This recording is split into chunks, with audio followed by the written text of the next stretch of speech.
Let's speak now to Laurie Wastell, who's Associate Editor of the Daily Sceptic. I mean, I'm right, aren't I? This whole idea that it's a manufactured panic, it's not. If you live in one of those communities, whether it be in Newcastle or Sunderland or London or Birmingham or Manchester or Gloucester or Cardiff, you know, if you live in Grangetown in Cardiff, you're going to say there's an immigration problem. If you live in the sort of leafy parts of Llandaff, you'll say, no, it's absolutely fine. That is the point. Well, quite right, Alex. And I think I mean, what you have to start with a poll like this, who has it been drawn up by? I think a man who's asked for it to be drawn up. But, you know, I think the clue is in the name here in many ways, Alex. It's the Joint Council for the Welfare of Immigrants. So this is not a group that is purporting, even in its name, to speak up for the British people. It's desiring to speak up for foreigners, essentially, to put their interests above the interests of the British people quite explicitly.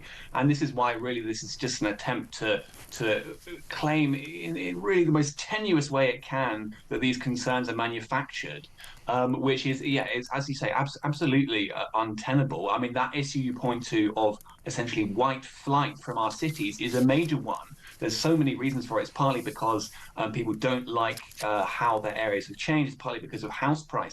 But as you say, the fact that in people's individual areas where they're living, there might be slightly less of a concern, and we should get into that actually, because it's not that low of a concern. They say it's only 24%, but this is ranking lots of different issues. It still actually ranks pretty highly, even as a local concern, but it's quite right that people would think of this as a national issue. They don't know that whoever is arriving in a small boat that they see every day is going to be housed directly in their community, but they do know they're going to be housed somewhere, and they do know, as we've been seeing this past week, of course, Alex, that some of these men will be committing absolutely horrific crimes on members of the public. Oh, we know full well that they are. Facts don't lie, and facts, I'm afraid to say, cannot be racist, OK? So the foreign-born prison population in the UK has risen 14 times faster than the British population, 14 times faster.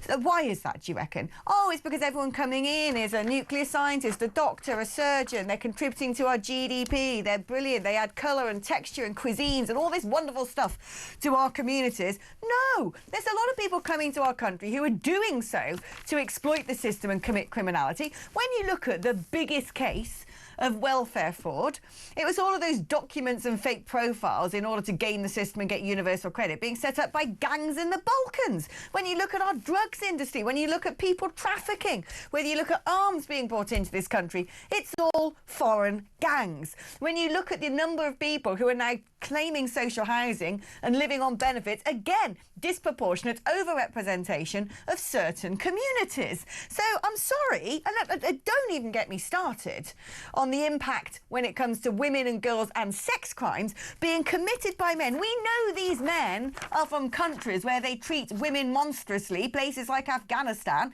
That's why a load of people are claiming to be a refugee from there, because it's a hellhole. So why do we suddenly think if people come from Afghanistan and arrive on our shores, they've had the magic Men in Black scanning pen, a full frontal lobotomy, have forgotten the culture they were brought up in, and suddenly want to, I don't know, wear Me Too t-shirts? It's ridiculous.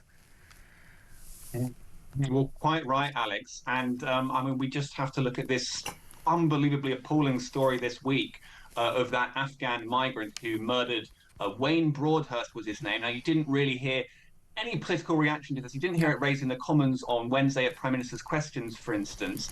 You know, you had Keir Starmer making that great big deal over days and days, the Labour Party, over Sarah Pochin's comments about woke advertising, and precious little at all about that man murdered. There were two other cases that were finally convicted this week of Rhiannon Sky White, the migrant who murdered her, and likewise Gurvinder Johal, who was murdered in a bank just completely at random by a man who had been declined asylum. Now, these are crimes that should never have happened. They're being allowed to happen by the fact that these men are coming over and that our politicians are not getting a grip on this.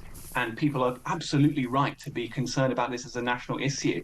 If we just talk about that particularly tragic case of Rhiannon Sky White, she was working in an asylum hotel. You know, and as her sister put it, she thought she was giving back. She was trying to do something humanitarian there. And it was her sister who had to explain to Rhiannon's 5-year-old son that her mother would not be coming home. It's such an appalling story. But she said, quote, the scream that left that child that day will haunt me for the rest of my life. And this is the kind of thing that the Joint Council for the Welfare of Immigrants is saying, oh no, actually, Talk TV viewers, this is a manufactured concern. I mean, it's honestly, it disgusts me, Alex. But most of these people, they have not even set foot in a country where these people are coming from. I have. I've lived and worked in a lot of parts of the world, and I can tell you right now, in East Africa, they'll chill out for a certain amount of time, and as soon as you say the word election, they're all buying pangas and trying to cut each other up. The life to them is far cheaper than it is to people in the West. I've gone over and worked in Pakistan, and guess what? I wasn't allowed out the house because I'm a woman. So, you know, most people who blather on about immigration and diversity being our strength have never set foot in the countries of origin where some of these people are coming from. They have no idea about the culture. They have no idea quite what we're importing. Everyone's all one human race. Well, I'm sorry, they're not. There's a huge diversity when it comes to practices and beliefs and standards and behaviours. And what's more, they've not set foot in any of the communities where these people are being placed. I don't think that old, whatever her name is, Saima Saida, goes and hangs out in the sexual abuse gauntlet that has become Bournemouth Beach. I mean, I think she should go put on a kini and sit there for a day and see what happens. You know, until these people have this directly affecting them, they want to keep gaslighting us when we live amongst it, that it's no longer a problem, that it's all some sort of manufactured hatred. And what's more, they keep trying to force us to beatify people who are breaking into this country illegally, to think that they're all wonderful and gentle and they deserve our kindness and our compassion. I'm sorry, these people are canny, they're savvy, they're particularly tenacious if they're able to travel from continent to continent paying sums of money to people traffickers. I'm afraid to say they're pretty good at scheming, they're pretty good at survival. They're not exactly the weak, vulnerable, poor little creatures that we tend to suggest they are. Oh, well, we must give them a home, we must give them a phone. It's ridiculous. These people are hardened. Quite right, Alex. But and I suppose to return to why this is a national issue of concern, not just a local one. And of course, illegal migration is a scourge. But one must also think about the country and the future of the country that we're going to be living in. Now, we know that on present projections, the white British are expected to become a minority in Britain by 2063 and earlier in England. And this is why this is a concern, not just of whether there's an asylum hotel in one particular person's town, which obviously they wouldn't want, but more broadly, what kind of country do we want to live in the future? Let's remember that no one ever consented to this kind of mass demographic change. We're seeing the effects of it in places like, for instance, Birmingham, where Israeli fans are unable to come because it's so unsafe, because there's such a high proportion of Muslims there. We saw, for instance, this horrible march in Tower Hamlets in London over the weekend with masked Muslim men chanting Allahu Akbar and chanting things about Zionists that were very nasty that we probably shouldn't even repeat. But this is the obvious effect of this kind of demographic change that people can see increasingly in so many of our towns and cities. So this is not just an issue of local concern and local even safety, which is of course a concern, but it's what kind of country do we want to live in future? It's going to kick off at some point of that, I am certain. The Tower Hamlets pictures are terrifying. They're actually terrifying. Chill me to the bone. Laurie, thank you ever so much for coming on the programme. Associate Editor of the Daily Sceptic. Fantastic publication, that one.